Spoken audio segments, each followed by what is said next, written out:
जी, आज हम जिस चीज़ पे बात करेंगे वो है आपका एम्प्लॉयी राइट्स एंड डिसिप्लिन। ये स्लाइड्स जो हैं वो हम किसी और बुक की फ़ॉलो कर रहे हैं, लेकिन आपके बुक का जो चैप्टर है ये मे बी वो चैप्टर 4 या 5 होगा।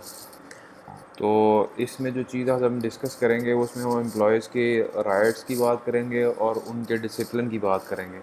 तो लर्निंग ऑब्जेक्टिव इस चैप्टर के ये हैं कि we will explain the difference between statutory rights and contractual rights. We will define employment at will and discuss how wrongful discharge, just cause, and due process are interrelated. Identify employee rights associated with access to employee records and free speech. We will discuss issues associated with workplace monitoring, employer investigations, and drug testing. List elements to consider when developing an employee handbook, or differentiating between the positive approach and progressive approach towards discipline. तो सबसे पहले बात कर लेते हैं कि right basically क्या है। That which belongs to a person by law, nature और ट्रेडिशन। वो चीज़ जो आपको एज ए नेचर और कानूनन आपका जो हक है, उस चीज़ को हम जो है वो राइट्स का नाम देते हैं। और रिस्पॉन्सिबिलिटीज़ क्या हैं? Obligations to perform certain task and duties. वो आपकी ज़िम्मेदारियां हैं, वो आपकी लाइबिलिटीज़ हैं that you are suppose to perform while working in organisation, और वो आपके टास्क और ड्यूटीज़ का हिस्सा होती हैं। और स्टैट्यूटरी राइट्स ये हैं rights based on specific law and statutes pass by the federal, state and local governments. ये स्टैट्यूटरी राइट्स वो हैं जो किसी हुकूमत ने, स्टेट ने जो है वो इम्प्लीमेंट किए हुए होते हैं, और उसमें जो है वो आपकी इक्वल एम्प्लॉयमेंट अपॉर्चुनिटी है, कलेक्टिव बार्गेनिंग है या वर्क प्लेस सेफ्टीज़ है। ये आपके स्टैट्यूटरी राइट्स हैं। और फिर आपके कंट्रेक्चुअल राइट्स हैं। ये वो राइट्स हैं that based on specific contract between employer and employee. और इसके नाम से ही वाज़ेह है कि कॉन्ट्रैक्चुअल है। दैट मीन्स कि वो अंडरस्टैंडिंग, वो चीज़ें, वो राइट्स जो आप और आपके एम्प्लॉयर के दरमियान में चीज़ें तय होती हैं, उनको हम कॉन्ट्रैक्चुअल राइट्स का नाम देते हैं। और उसको एक्सप्लेन कर रहा है, can be spelled out formally in written employment contracts और एम्प्लॉयड इन एम्प्लॉई हैंडबुक्स और एंड पब्लिश्ड पॉलिसीज़। अब वो तीन चीज़ें हैं बेसिकली किस तरह से कॉन्ट्रैक्चुअल राइट्स हैं वो काम करते हैं। एक तो ये है कि आप के साथ जब एम्प्लॉयर कॉन्ट्रैक्ट साइन करता है तो उस पर सारी चीज़ें लिखी हुई होती हैं। नंबर सेकंड, वो चीज़ें एम्प्लॉयड होती हैं। एम्प्लॉयड मतलब अंडरस्टैंडिंग है कि आपने ऑर्गेनाइजेशन का नुकसान नहीं करना, तो वो चीज़ों को एक्सप्रेस करने की ज़रूरत नहीं होती। It is actually opposite to express. Contract के एम्प्लॉयड चीज़ें हैं। और नंबर थर्ड, वो चीज़ें जो आपके हैंडबुक में दी जाती हैं। जैसे मैंने अक्सर कहा था, कहा करता हूँ कि जो यूनिवर्सिटीज़ की जो हैंडबुक होती है वो बेसिकली आपका प्रॉस्पेक्टस होता है। उस पे सारी चीज़ें लिखी हुई होती हैं कि आपने क्या करना है और क्या नहीं करना। ये सारी की सारी चीज़ें जो वहाँ पे मेंशन्ड होती हैं, and that is actually your published policies. फिर employment contract, an agreement that formally outlines the detail of employment. कि आपकी एम्प्लॉयमेंट का जो एक फॉर्मल डॉक्यूमेंट है, उस चीज़ को हम एम्प्लॉयमेंट कॉन्ट्रैक्ट का नाम देते हैं। इम्प्लॉयड कॉन्ट्रैक्ट क्या है? The idea that a contract exist between the employer and employee based on employed promise of the employer. वो इम्प्लॉयड प्रोमिस क्या हैं? नॉर्मली अगर हम बात करते हैं किसी एक छोटे लेवल के एम्प्लॉय की, तो उसको पता है कि जी कि महीने बाद आपकी सैलरी आपको जो है वो मिलनी है। एम्प्लॉयड कॉन्ट्रैक्ट है। अनटिल और अनलेस कि उससे आपने वो उसकी वेज तय नहीं किए हुए। अगर उसको आपने ये कहा हुआ है कि 6 माह बाद पे करेंगे, या आपको हम हफ्ते बाद पे करेंगे, या आपको डेली पे करेंगे, तो वो चीज़ें जो एक्चुअली एक्सप्रेस्ड नहीं होती, उनको हम इम्प्लाइड कॉन्ट्रैक्ट का नाम देते हैं। और ये आपके पास अभी यहाँ पे एक वो उन्होंने शेयर किया हुआ है एम्प्लॉयमेंट कार्ड, जो कॉन्ट्रैक्ट है। और उसमें क्या है, the parties of the contract होनी चाहिए, general job duties and expectations होनी चाहिए, कंपनसेशन एंड बेनिफिट्स का होना चाहिए, terms and conditions of employment mention होनी चाहिए, टर्मिनेशन रेजिग्नेशन फैक्टर्स होने चाहिए, non compete and non piracy agreements होने चाहिए, non solicitation of current employees होनी चाहिए, intellectual property and trade secrets होने चाहिए। ये सारी की सारी चीज़ें इस पे मेंशन होंगी। फिर डेट होगी, आपके साइन होंगे और कंपनी के रिप्रेजेंटेटिव के साइन होंगे। कंपनी रिप्रेजेंटेटिव बेसिकली आपका एचआर डिपार्टमेंट होता है। और फिर उसको जो है वो ऑफिशियल करती है कंपनी की सील, जिसको हम कंपनी स्टैम्प का नाम भी देते हैं। कॉन्ट्रेक्चुअल राइट्स में नॉन कम्पीट एग्रीमेंट्स क्या हैं? That prohibits individual who quit from competing with an employer in the same line of business for a specific period of time. कि अगर आप एक दी गई हदायत पे टाइम फ्रेम पे पूरा नहीं उतरे तो जो है वो आपकी नॉन कम्पिटेंस जो है वो नॉन कम्पीट आएगी। और उसकी आगे डिफरेंट टाइप्स हैं, उसमें क्या है, एक नॉन पैरेसी है, एक नॉन सोलिसिटेशन है और एक इंटेलेक्चुअल प्रॉपर्टी है। नॉन पैरेसी क्या है? Bar from former employees from soliciting business from former customers and clients for a specific period of time. कि आप अपने पुराने एम्प्लॉयर के साथ जो है वो एम्प्लॉयज़ के साथ जो है वो बिज़नेस ऑपरेशंस जो है वो नहीं कर सकते, या पुराने क्लाइंट्स को जो है वो साथ नहीं लेके चल सकते। फिर non solicitation of current employees है, agreement prevent a former employee encouraging former को workers to join a different company often a competitor. या फिर आपने एक ऑर्गेनाइजेशन छोड़ी है और आप जाते हुए बाकी सारे लोगों को भी जो है वो अपने साथ लेके जाना चाह रहे हैं, तो वो भी जो है वो आपका जो है वो नॉन कम्पीट एग्रीमेंट में आता है। फिर इंटेलेक्चुअल प्रॉपर्टी और ट्रेड सीक्रेट्स हैं, prevent farmer employees from revealing की कंपेटिटिव इन्फॉर्मेशन। और सबसे इंपॉर्टेंट कि अगर आप किसी को ऑर्गेनाइजेशन को छोड़ के चले जाते हैं और किसी दूसरी जगह जाते हैं, तो दूसरी जगह जाने का मतलब ये नहीं है कि आप पहली ऑर्गेनाइजेशन के जो जो की सीक्रेट्स हैं उनको जो है वो आप रिवील करेंगे। तो ये सारी की सारी चीज़ें बेसिकली नॉन कम्पीट एग्रीमेंट में आती हैं। फिर employment practices liability insurance, EPLI का नाम दे रहे हैं वो, covers employers cost for legal fees settlements and judgements associated with employment related actions such as. ये वो बेसिकली इंश्योरेंस है जो एम्प्लॉयर करवाते हैं इन केस कि अगर ऑर्गेनाइजेशन में क्या हो जाए, डिस्क्रिमिनेशन हो जाए, रॉन्गफुल डिसीजन हो जाए, सेक्सुअल हरासमेंट हो जाए, रॉन्गफुल टर्मिनेशन हो जाए, नेग्लिजेंट इवेल्यूशन हो जाए, इन्फ्लिक्शन ऑफ इमोशनल डिस्ट्रेस हो जाए, ब्रीच ऑफ एम्प्लॉयमेंट कॉन्ट्रैक्ट हो जाए, डेप्रीविएशन ऑफ करियर अपॉर्चुनिटी हो जाए, या फिर improper management of employee benefits. तो ये सारी की सारी बेसिकली जो रॉन्ग डूइंग्स हैं, ये रॉन्ग डूइंग्स हैं बेसिकली एम्प्लॉयर के एंड पे। तो एम्प्लॉयर अगर इन कामों के अगेंस्ट कोई किसी किस्म की कोई इंश्योरेंस ले लेता है, तो उस चीज़ को फिर हम एम्प्लॉयमेंट प्रैक्टिसेस लायबिलिटी इंश्योरेंस का नाम देते हैं। एम्प्लॉयमेंट एट विल क्या है? The common law doctrine that employers have the right to hire, fire, demote और promote as they choose unless there is a law और contract to the contrary. At will है, इसको नाम देते हैं कि ये आपके एम्प्लॉयर की मर्ज़ी है कि वो आपको रखे, निकाले, आपको प्रमोट करे, आपको डिमोट करे, अनटिल और अनलेस कि वहाँ पे किसी किस्म का कोई कानून जो है वो अप्लाई हुआ है। Employees have the right to quit and got another job under the same constraints. और यही चीज़ जो है वो आपके एम्प्लॉयज़ के लिए भी है कि वो किसी भी वक्त आपकी ऑर्गेनाइजेशन को छोड़ सकते हैं, या जो है वो नई जगह जो है वो सर्च कर सकते हैं। Wrongful discharge, termination of an individual employment for reason that are improper और इलीगल। रॉन्गफुल मतलब कि आपने गलत किसी को जो है वो निकाल दिया है, और वो गलत निकालने का मतलब ये है कि या तो आपने इलीगल काम किया है या आपने कोई इम्प्रॉपर जो है वो इंक्वायरी पे आपने उसको निकाल दिया। Expectations to employment at will में क्या है? पब्लिक पॉलिसी है। पब्लिक पॉलिसी में वो उसको एक्सप्लेन कर रहे हैं। Employee can sue an employer if he और she was fired for refusing the employer's demand to violate public policy. अब वो एक्सपेक्टेशंस टू विल क्या है कि आपसे आपका एम्प्लॉयर डिमांड कर रहा है कि आप पब्लिक पॉलिसी के अगेंस्ट काम करें। एम्प्लॉयर कॉन्ट्रैक्ट क्या है? An employee can sue an employer if the employers action and inaction constitute an employed contract of continuing employment. और अगर वो जो है वो आपसे कोई ऐसी डिमांड कर रहा है तो जो आपके एम्प्लॉयड कॉन्ट्रैक्ट का हिस्सा है, तो दैट मीन्स कि फिर भी जो है वो आपकी एम्प्लॉयमेंट एट विल जो है वो हर्ट होती है।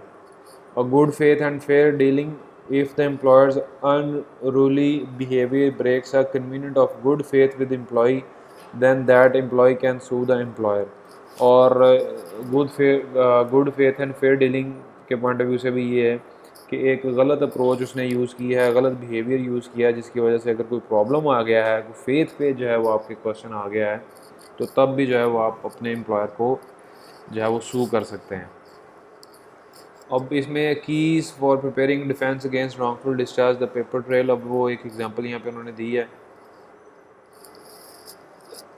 सॉरी, एक एग्जांपल यहाँ पे उन्होंने शेयर की हुई है कि आपकी परफॉर्मेंस अप्रेजल होती है, उसके बेस पे आपके रिटर्न रिकॉर्ड्स आते हैं, आपको रिटर्न वार्निंग दी जाती है और ग्राउंड्स फॉर डिसमिसल जो है वो हो जाता है और फिर आपकी जो है वो ग्रुप इन्वॉल्वमेंट आ जाती है। तो वो एक बेसिकली उन्होंने एक फ़्लो दिया है कि किस तरह से जो है वो काम ख़राब होते हैं ऑर्गेनाइजेशन में।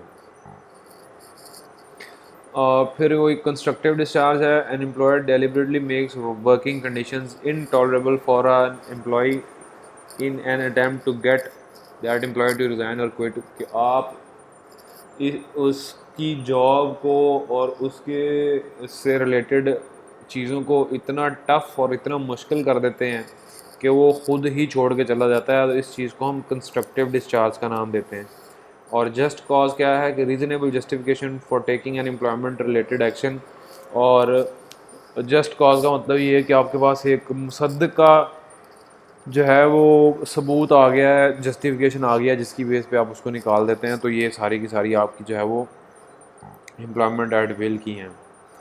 और ये जस्ट कॉज डिटर्मिनेंट और ड्यू प्रोसेस कंसिडरेशंस को वो यहाँ पे डील कर रहा है। और उन्होंने यहाँ पे चंद एक जो क्राइटेरियाज हैं वो भी शेयर किया मैं, कि अगर आप देखेंगे तो जस्ट कॉज डिटर्मिनेंट्स को लिख रहा है, was the employee warned for of the consequences of the conduct, was the employer's rules reasonable, did management investigate before disciplining, was the investigation fair and impartial, was there evidence of guilt, were the rules and penalties applied even-handedly, was the penalty reasonable given the offense।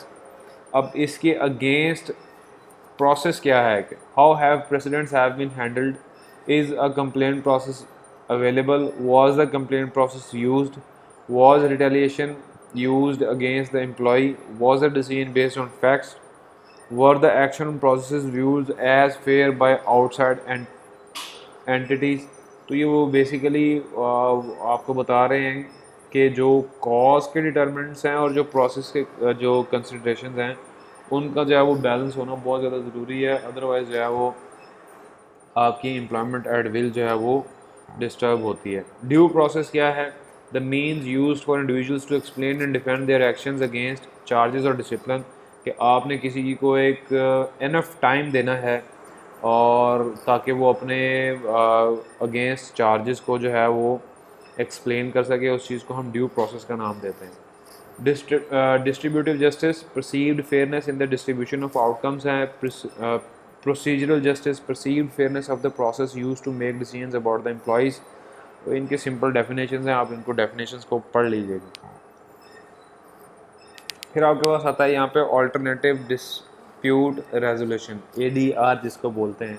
अब इसमें basically तीन चीज़ें हैं, arbitration है, peer review panel है और ऑम्बर्ड्स हैं। और इन ये तीनों बेसिकली चीज़ें मिल के जो है वो आपके ऑल्टरनेटिव डिस्प्यूट रेजोल्यूशन को जो है वो डेवलप करती हैं। फिर आपके पास है balancing employer security concerns and employer rights, जिसमें राइट टू प्राइवेसी है, सबसे इंपॉर्टेंट ये है। Defined in legal terms for individuals as the freedom from unauthorised and unreasonable intrusion into their personal affairs. Simple सीधी सी बात कि आप किसी भी किस्म का अनऑथराइज्ड और अनरीजन जो है वो रीजनेबल इंट्रूजन नहीं करेंगे किसी की भी पर्सनल लाइफ में, उनके पर्सनल मैटर्स में। फिर privacy rights and employer records हैं, access to personal information held by employer, response to unfavourable information in records, correction of erroneous information, notification when information is given to the third party. तो आपके पास उनका जो personal record है उसकी access सबसे important है। Number second, वो आप किसी से शेयर नहीं कर सकते। नंबर थर्ड, अगर आप उसमें कोई एरर है तो उसको ठीक करेंगे। और नंबर लास्ट, कि अगर आपने वो डाटा किसी थर्ड पार्टी के साथ शेयर करना है तो पहले आपने उसकी कंसेंट लेनी है, इंफॉर्मेशन कलेक्ट करनी है, आपने उससे ये नोटिफाई करवाना है कि हमने आपकी ये इन्फॉर्मेशन फ़लाँ के साथ शेयर करनी है। तो वो अगर वो अपनी जो है वो विलनेस शो करेगा तभी जो है वो डाटा आप किसी के साथ थर्ड पार्टी के साथ शेयर करेंगे। फिर यहाँ पे वो एम्प्लॉयमेंट रिकॉर्ड फाइल्स की बात कर रहा है कि आपकी जो फ्रंट फाइल है वो 2 से 3 साल की इंफॉर्मेशन उसमें होती है जो आपकी कॉन्फिडेंशियल फ़ाइल है, उसमें आपके रेफरेंस लेटर्स होते हैं, प्रोबेबिलिटी असेसमेंट्स होती हैं और अदर आइटम्स होती हैं। हिस्टोरिकल फ़ाइल में आपके ओल्डर डॉक्यूमेंट्स होते हैं, non confidential non medical benefit details होती हैं। और नंबर 4 आपकी मेडिकल फ़ाइल होती है जिसमें आपके सारे के सारे जो इंफॉर्मेशन या डाटा आप वहाँ पे जो सेव किया जाता है वो आपका मेडिकल से रिलेटेड होता है। अब एम्प्लॉय रिकॉर्ड्स में basically employee medical records are to be kept as separate confidential files available under the limited condition specified in the ADA। और फिर है security of the HR records restricts HR access to all HR records, utilize confidential passwords to HRIS databases, place sensitive information in separate files in district database, inform employees to type of data to retain, purged outdated data from records or release information only with employees consent। वही बात जो भी हमने पहले की कि आपने अपने एम्प्लॉयज़ का डाटा जो है वो उसको जो है वो सेव करना है, और वो आपका डाटा बेसिकली जिनके पास सेव होगा वो है आपका HR डिपार्टमेंट। अगर आपका डाटा ऑनलाइन पड़ा हुआ है तो दैट मीन्स कि फिर वो आपके HRIS में पड़ा हुआ है। HRIS मतलब human resource information system database में पड़ा हुआ है। तो आपने उसको कॉन्फिडेंशियल बनाना है, आपने उसकी प्राइवेसी को और उसकी एक्सेस को जो है वो कंट्रोल करना है। फिर एम्प्लॉय फ्री स्पीच राइट्स आपके आ जाते हैं। उसमें आपके पास 3 चीज़ें हैं, एडवोकेसी और कंट्रोवर्शियल व्यूज़ हैं, विसल ब्लोइंग है और मॉनिटरिंग ऑफ ईमेल और वॉइस मेल है। ईमेल और वॉइस मेल में बेसिकली क्या है कि voice mail email and computer files are provided by the employer and are for business use only. Use of these media for personal reason is restricted and subject to employer review. All computer passwords and codes must be available to the employer. Employer reserves the right to monitor और search any of the media without notice for business purposes. और जो आपको companies में logins मिलते हैं उन login के passwords हमेशा से जो है वो आपकी मैनेजमेंट के पास होते हैं। और जहाँ पे जिन लोगों की जो ऑर्गेनाइजेशन सेंट्रलाइज्ड हैं तो उसका मतलब ये है कि they can actually access your system at any time. तो अगर वो आपने अपना सिस्टम लॉग आउट भी किया हुआ है तो फिर भी जो है वो कंपनी जो है वो आपके सिस्टम में जाके वो चेक कर सकती है कि आप वहाँ पे आपने क्या किया हुआ है, क्या सेव किया हुआ है और आप सारा दिन वहाँ पे करते क्या हैं। फिर recommended employee actions on email and voice mail, development and communication policy है, communicate the policy to the employees, obtain signed permission from employees, monitor for business purposes only, enforce the policy through disciplinary procedures. और ये आपकी अगर आप कोई भी policy बना लेते हैं तो यही स्टेप्स हैं जो आपने फॉलो करने हैं कि आप पहले पॉलिसी बनाएंगे, फिर उसको कम्युनिकेट करेंगे, उस पर साइन लेंगे, फिर उसको मॉनिटर करेंगे, और फिर अगर कोई मिस्टेक करता है, कोई गलती करता है तो फिर आप उसके अगेंस्ट जाओ उसका डिसिप्लिनरी प्रोसीजर लेके तो फिर पनिटिव एक्शन भी लेंगे। फिर आपके पास यहाँ पे है वर्क प्लेस मोनीटरिंग। और वर्क प्लेस मोनीटरिंग में जो सबसे इम्पोर्टेंट है वो आपकी जो प्राइवेसी है, जिसमें आपका ट्रैकिंग इंटरनेट यूज़ है, मोनीटरिंग एम्प्लॉय परफॉर्मेंस है और conducting video surveillance at work है। वीडियो सर्विलेंस के लिए आपके पास CCTV कैमराज हैं, ट्रैकिंग इंटरनेट के लिए आपके पास डाटाबेसेस हैं और मोनीटरिंग एम्प्लॉय परफॉर्मेंस के लिए आपके पास HRIS है जो आपकी परफॉर्मेंस को असेस कर रहा होता है। और फिर आपका वर्क प्लेस कंडक्ट है जिसमें आपकी ऑनेस्टी और पॉलीग्राफ टेस्ट हैं, रिव्यूइंग अनयूजुअल बिहेवियर है और कंडक्टिंग वर्क रिलेटेड इन्वेस्टिगेशंस है कि आप कितने बदतमीज़ हैं, आपके अगेंस्ट कौन कौन सी जो है वो इन्वेस्टिगेशंस चल रही हैं और आपकी ऑनेस्टी का लेवल क्या है। और ये सारी की सारी चीज़ें बेसिकली आपके वर्क प्लेस कंडक्ट को जो है वो डेवलप करती हैं। फिर आती हैं means use to reduce employee theft and misconduct. वो बेसिकली क्या है, बिफ़ोर एंड आफ्टर की बात कर रहा है कि बिफ़ोर हायरिंग आपने एप्लीकेंट की जो है वो स्क्रीनिंग की थी, उसकी ऑनेस्टी टेस्टिंग की थी और बैकग्राउंड इन्वेस्टिगेशन की थी। आफ्टर हायरिंग आप क्या करेंगे, आपको उसकी वर्क प्लेस की मॉनिटरिंग करनी होगी, review of the unusual behaviour changes, अगर उसके बिहेवियर में अनयूजुअल चेंजेस आ रही हैं तो उसको मॉनिटर करना होगा। और फिर selective use of polygraph test है, और फिर अगर आपको पॉलीग्राफ टेस्ट की तरफ जाना पड़ता है तो आप बड़ा सिलेक्टिव होंगे उसमें, ताकि जो है वो आपको पता चल सके कि किसी एक एम्प्लॉई ने अगर कोई थेफ्ट की है तो उसकी जो उसने एक्चुअली की भी है या नहीं की है। तो ये जो पॉलीग्राफ टेस्ट है बेसिकली वो एक मशीन जो है वो सेंस करती है कि आप झूठ बोल रहे हैं या आप सच बोल रहे हैं। फिर substance abuse and drug testing है, उसके पॉइंट ऑफ व्यू से requires government contracts to take steps to eliminate employee drug use. Failure to do so can lead to contract termination. Tobacco and alcohol do not qualify as controlled substance under the act, and off-job drugs use is not included. Obvious है कि हर वो चीज़ जो आप within the organisation premises कर रहे होंगे उसी पे जो है वो ये एक्ट अप्लाई होता है। अगर आप ऑर्गेनाइजेशन की प्रेमिसेस से बाहर जाके अपने वर्किंग आवर्स से बाहर जाके कुछ करते हैं तो उस चीज़ का आपके एज सच इस चीज़ से कोई लेना देना नहीं है, बट दैट पर्टिकुलर एक्शन में effect your performance as well, क्योंकि डेफिनेटली अगर आप ड्रंक होंगे तो अगले अपने नेक्स्ट डे में आप बजाय परफॉर्म करने के आप अपने उस हैंगओवर में ही होंगे जिसमें से आप नहीं निकल पा रहे होंगे और आपकी अल्टीमेट जॉब जो है वो इफ़ेक्ट हो रही होगी। और फिर वो यहाँ पे एक यूएस डिपार्टमेंट की बात कर रहा है, requires regular testing of truck and bus drivers, train crews, mass transit employees, air pilots and mechanics, pipeline workers and lester sailors. और आपने सुना होगा, ये भी पिछले दिनों मैं न्यूज़पेपर में भी पढ़ रहा था कि पीआईए ने भी जो है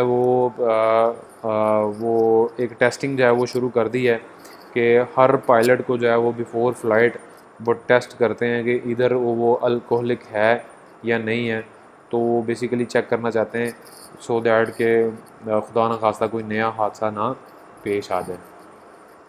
how substance abuse affects employers financially. अब वो जो बेसिकली आप जो चीज़ें एम्प्लॉयज़ जो है वो यूज़ करते हैं किसी भी किस्म की सब्सटेंसेस, उस चीज़ का इफ़ेक्ट क्या है। इंक्रीज़ एब्सेंटिज़म हो जाती है, आपकी छुट्टियां बढ़ जाती हैं। इंक्रीज़्ड एक्सीडेंट डैमेजेस आपकी बढ़ जाती हैं, आपकी हेल्थ केयर नीड्स बढ़ जाती हैं, और डेफिनेटली फिर आप जो है वो थेफ्ट और फ्रॉड की तरफ चले जाते हैं। तो अगर हम बात करें एब्सेंटिज़म में, तो पे फॉर एब्सेंट पर्सन, पे फॉर फिल इन स्टाफ, वो कंपनी पे लोड है। इंक्रीज एक्सीडेंट्स, डाउन टाइम हो जाएगा, मेडिकल एक्सपेंस हो जाएंगे, वेज फॉर टेम्प्रेरी एम्प्लॉयज़ हो जाएगा, रिप्लेसमेंट ऑफ डैमेज इक्विपमेंट और लीगल इन्वेस्टिगेशन फ़ीस वगैरह आ जाएंगी।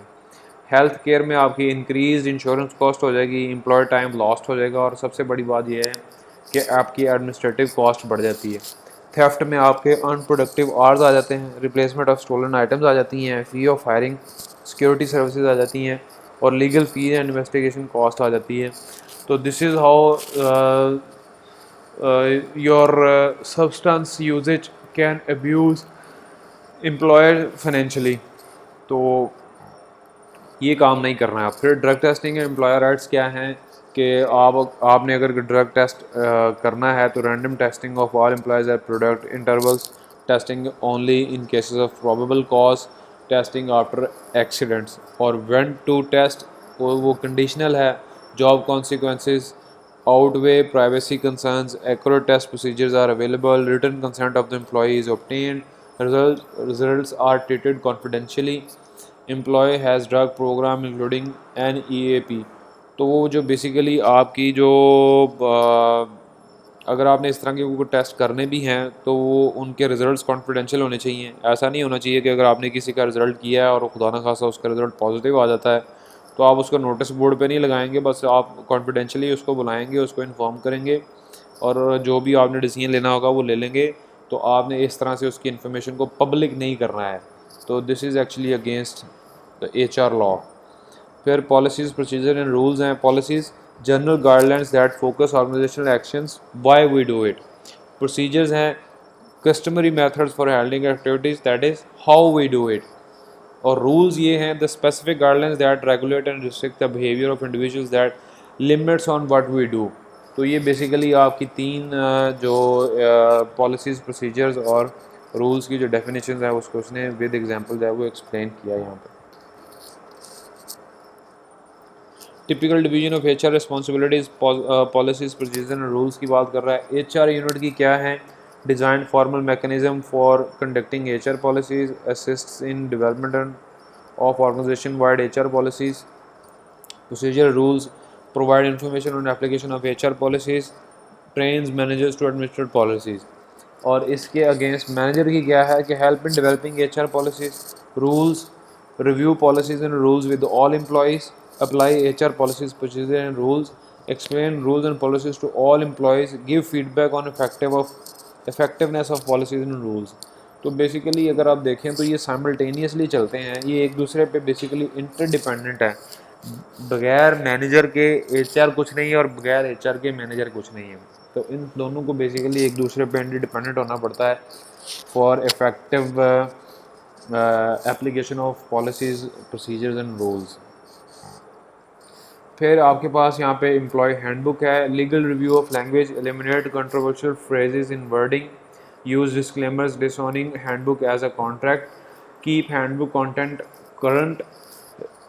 सबसे इम्पॉर्टेंट तो अगर मैं बात करूँ तो पाकिस्तान में अगर आपने कोई किसी यूनिवर्सिटी की हैंडबुक देखी हो तो वो 1990s की अगर वो छपी हुई है तो वही चलती आ रही है। तो ऐसा नहीं है, क्योंकि चीज़ें चेंज होती रहती हैं, टेक्नोलॉजी चेंज होती रहती है, तो हर साल जो है वो आपकी वो हैंडबुक जो है वो अपडेट होनी चाहिए। फिर रीडेबिलिटी का फैक्टर उसमें बहुत ज़्यादा होना चाहिए कि आपने ऐसे कंटेंट्स या ऐसी चीज़ें उसमें ऐसी वर्डिंग नहीं यूज़ करनी कि जो लोगों को समझ ना आ सके। और फिर यूज़ यह है कि communicate and discuss handbook, notify all employees of changes in the handbook. और सबसे इंपॉर्टेंट कि अगर आपने इसमें कोई चेंजेस की हैं तो वो चेंजेस को हाईलाइट भी करना है कि पहले ये था अब ये है, सो दैट के एम्प्लॉयज़ को पता हो कि इस साल की पॉलिसीज़ पिछले साल की पॉलिसी से डिफरेंट है। और फिर कम्युनिकेटिंग एचआर इन्फॉर्मेशन है, वो 3 तरह से आप कम्युनिकेट कर सकते हैं। इंटरनल पब्लिकेशन एंड मीडिया है, इलेक्ट्रॉनिक कम्युनिकेशन है, या आपकी downward and upward internal communication. Downward and upward का मतलब ये होता है कि आपका टॉप टू बॉटम, जिसको वर्टिकल कम्युनिकेशन भी कहते हैं, या आपकी हॉरिजॉन्टल जो होती है जो सेम लेवल पे हो रही होती है। तो there are actually 3 ways by which you can communicate HR information among your employees. और फिर आपके पास यहाँ पे एम्प्लॉयर डिसिप्लिन आ जाता है। डिसिप्लिन क्या है? A form of training that enforces organisational rules. Positive discipline approach, उसमें नंबर ऑफ वेज हैं, काउंसलिंग है, रिटन डॉक्यूमेंटेशन है, फाइनल वार्निंग है और डिस्चार्ज है। प्रोग्रेसिव डिसिप्लिन प्रोसेस में आपका फर्स्ट ऑफेंस है, फिर आपका सेकंड ऑफेंस है, फिर आपका थर्ड ऑफेंस है, फिर आपका फोर्थ ऑफेंस है। और वो इस चीज़ को एक्सप्लेन कर रहा है कि आपने वो जो ये अभी यहाँ पे हमने ये जो 4 चीज़ें डिस्कस की हैं, इनको ही बेसिकली वो आगे एक्सप्लेन कर रहा है कि अगर आपने फर्स्ट ऑफेंस किया है तो आपको वर्बली समझाया जाएगा, कॉशन दिया जाएगा कि भाईजान don't do this again. Second किया है तो फिर आपको रिटन दिया जाएगा। थर्ड किया है तो फिर आपको सस्पेंड कर दिया जाएगा। और अगर आपने फोर्थ टाइम किया है तो फिर कंपनी जो है वो आपको डेफिनेटली डिस्चार्ज कर देगी। Typical division of HR responsibilities और डिसिप्लिन में फिर आपके पास वही चीज़ आ जाती है कि एचआर यूनिट है और मैनेजर है, उसने डिज़ाइन करना है, प्रोग्रेसिव डिसिप्लिन प्रोसेस बनाना है, मैनेजर्स को ट्रेन करना है और मैनेजर की हेल्प करनी है डिसिप्लिन को एडमिनिस्टर करने में। और मैनेजर्स ने क्या करना है? knowledgeable they should be knowledgeable about the policies and rules of the organization। Disciplinary decision उन्होंने लेने हैं, एम्प्लॉयज़ को नोटिफाई उन्होंने करना है और फिर उसका फॉलो अप भी जो है वो रिस्पेक्टिव मैनेजर ने ही रखना होता है। Reasons why discipline might not be used, वो डिसिप्लिन किस तरह से जो है वो इम्प्लीमेंट नहीं हो पाता। Organisational culture of avoiding discipline, lack of support by higher management, guilt overcome, ability to discipline, fear of loss of friendship, avoidance of time loss, fear of lawsuits। तो ये चंद एक रीजंस हैं जिनकी वजह से जो है वो आप अपने ऑर्गेनाइजेशन का डिसिप्लिन जो है वो मेंटेन नहीं कर पाते हैं। तो आपने इन चीज़ों को भी अवॉइड करना है if you want to be a very disciplined, if you want to have a very disciplined organisation. और फिर एक हॉट स्टोव रूल है, उसका रूल बेसिकली क्या है? वो रूल ये है कि आपका जो रूल है वो हमेशा से जो है वो गर्म चूल्हे का जो कॉन्सेप्ट है उस पर होना चाहिए। उसका मतलब क्या है कि इट प्रोवाइड्स अ वार्निंग, वो हमेशा से जो है वो हॉट रहेगा। इट इज़ कंसिस्टेंट, वो कंसिस्टेंसी उसमें क्यों होगी? क्योंकि वो चलता रहेगा। इमीडिएट होगा, इमीडिएट क्या है कि वो जल रहा है। और इम्पर्सनल होगा, इम्पर्सनल होगा, इम्पर्सनल का मतलब ये है कि जब वो जल रहा है तो फिर वो सारी तरफ से हर तरह से एक ही तरह से जल रहा है। तो ये बेसिकली आपका हॉट स्टोव रूल जो है वो कहलाता है। और ये सारी के सारे काम करने के बाद अगर आपका बंदा जो है वो काम ठीक नहीं कर रहा, तो फिर आप उसको डिस्चार्ज कर देते हैं। उसका एक प्रोसेस है जिसको हम टर्मिनेशन प्रोसेस बोलते हैं। That is based on coordination among manager and HR, select a neutral location, conduct a termination meeting, have HR discussion termination benefits, escort the employee from building, notify the department staff। ये सारे के सारे काम आप करेंगे। तो अगर आप ये काम कर रहे हैं तो फिर आपने एक टर्मिनेशन प्रोसेस को जो फॉलो किया है, तो इस तरह से आप एम्प्लॉयज़ को जो है अपनी ऑर्गेनाइजेशन से निकाल देते हैं। और फिर सेपरेशन एग्रीमेंट है कि आप उसे एक एग्रीमेंट भी करते हैं, in which a terminated employee agrees not to sue the employer in exchange for specified benefits. और अक्सर आप देखते हैं कि कंपनीज ने लिखा होता है कि हमें अब आपकी किसी किस्म की कोई सर्विसेज रिक्वायर्ड नहीं है, और आप हमें किसी भी जगह पे जो है वो जो क्या उसको कहते हैं, आप इसको किसी जगह पे जो है वो चैलेंज नहीं कर सकते लीगली। तो दिस इज़ हाउ एक्चुअली कि आप जो है वो किसी भी एक एम्प्लॉय से अपनी जो है वो जान छुड़ा लेते हैं। And this is what we have from this chapter. इसको एक नज़र पढ़ लीजिएगा, देख लीजिएगा, कोई क्वेश्चन होगा तो फिर हम वो क्वेश्चन भी ले लेंगे। Thank you very much.